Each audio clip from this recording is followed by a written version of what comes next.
Have you ever wondered if Jesus, the epitome of peace and love, could ever get angry? You know, the gentle shepherd, the forgiving savior, the man of ceaseless compassion. Could he ever lose his cool? Could he ever let his anger flare up? The answer might surprise you because yes, there was a moment when his righteous indignation was on full display. Well, there was indeed a time when Jesus expressed his anger, and it was quite a sight to behold. The incident took place in the holy city of Jerusalem, within the sacred walls of the temple. This was no ordinary building. It was a place of worship, a cornerstone of faith, a beacon of hope for the people of Jerusalem.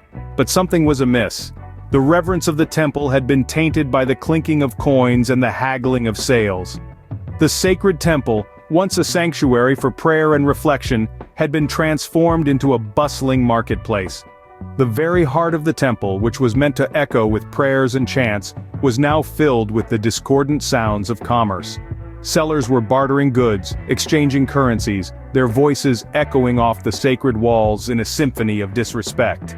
The temple's holy chambers, once filled with the scent of incense and devotion, were now overpowered by the stench of greed and disregard. This desecration of the holy place was the spark that ignited Jesus' fury. In a fit of righteous anger, Jesus took action against the desecration. He could not stand idly by as the sanctity of his Father's house was violated. His usual tranquil demeanor gave way to a divine wrath that shocked onlookers and sellers alike. With a fervor stirred by the sight of this sacrilege, Jesus overturned the tables of the traders. Coins clattered and rolled across the stone floor, a cacophony of sound echoing through the sacred halls.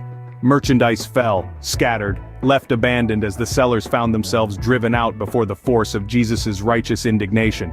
His voice rang out, a clarion call that resonated with the authority of his divine lineage. "Do not make my Father's house a house of trade."